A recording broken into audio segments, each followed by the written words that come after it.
الحمد للہ رب العالمین والصلاة والسلام علی سید المرسلین نبینا محمد وعلی آلہ وصحبہ اجمعین۔ معزز اور محترم دوستوں اور ساتھیوں، اس نشست کی گفتگو میں آپ کی خدمت میں نفل روزوں کے متعلق معلومات دینے کی کوشش کر رہا ہوں۔ نفلی روزوں کی کل 8 قسمیں ہیں۔ ان کی تفصیلات کچھ یوں ہیں۔ سب سے افضل نفل روزہ داؤد علیہ السلام کا روزہ ہے۔ وہ 1 دن روزہ رکھتے تھے اور 1 دن افطار کرتے تھے۔ نفلی روزوں میں سب سے افضل روزہ یہی ہے۔ نمبر 2، رمضان کے بعد سب سے افضل روزہ ماہ محرم کا روزہ ہے، خاص کر یوم عاشوراء یعنی 10ویں محرم کا روزہ۔ اور مستحب یہ ہے کہ 10 محرم کے ساتھ 9 محرم کے روزے کو ملا دیا جائے تاکہ یہود کی مخالفت ہو جائے، کیونکہ وہ صرف 10ویں محرم کا ہی روزہ رکھتے تھے۔ اور رہی بات 10 محرم کے ساتھ 11ویں محرم کا روزہ، تو یہ حدیث سے ثابت نہیں ہے۔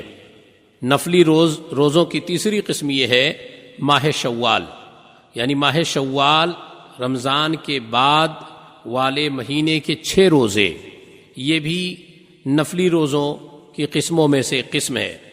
نمبر 4، ایام بیض کے روزے، یعنی قمری مہینے کے حساب سے ہر مہینے کی 13، 14، 15 تاریخ کو روزہ رکھنا، یہ قمری مہینے کا اعتبار ہوگا اور یعنی انگریزی تاریخ کا اعتبار نہیں ہوگا۔ نمبر 5، ماہ ذی الحجہ کے ابتدائی 9 دن کا روزہ، اور اس میں افضل ترین غیر حجاج کے لیے یوم عرفہ کا روزہ ہے۔ نمبر 6، دوران جہاد روزہ رکھنا، یہ بھی نفلی روزوں ہی کی ایک قسم ہے۔ نمبر 7، ہر ہفتہ پیر یعنی سوموار اور جمعرات کو روزہ رکھنا۔ نمبر 8، ماہ شعبان میں ابتدا سے کثرت سے روزہ رکھنا، شعبان کے مہینے میں شروع سے لے کر کثرت سے روزہ رکھنا۔ اگر کسی نے نفلی روزہ رکھا اور اس کو توڑنے کی جائز حاجت محسوس ہوئی تو وہ توڑ سکتا ہے۔ نفلی روزوں کا حکم یہ ہے کہ یہ نفلی روزے جو 8 قسمیں بیان کی گئی ہیں، ان میں سے اگر کسی کو جائز حاجت محسوس ہوئی اور اسے توڑنے کی ضرورت پڑ گئی تو اسے توڑ سکتا ہے اور اس پر اس کی کوئی قضا نہیں ہے۔ جیسے ماہ رمضان کے فرض روزوں کی قضا واجب ہے، ایسے ماہ رمضان کے علاوہ جو نفلی روزے ہیں اگر وہ توڑ دیے جائیں کسی جائز وجہ کی بنا پر تو اس کی قضا ضروری نہیں ہے۔ ایسے ہی اگر کوئی دن کے شروع میں نفلی روزے کی نیت کر لے تو روزہ رکھ سکتا ہے، جبکہ ماہ رمضان کے فرض روزوں کی نیت جو ہے وہ صبح صادق سے کرنی پڑتی ہے۔ اور نفلی روزوں کی نیت اگر دن شروع ہو جائے اس کے بعد اگر وہ نیت کر لے تب بھی صحیح ہے، اس میں بھی کوئی مضائقہ نہیں ہے اور اس کا وہ روزہ بھی صحیح تسلیم کیا جائے گا۔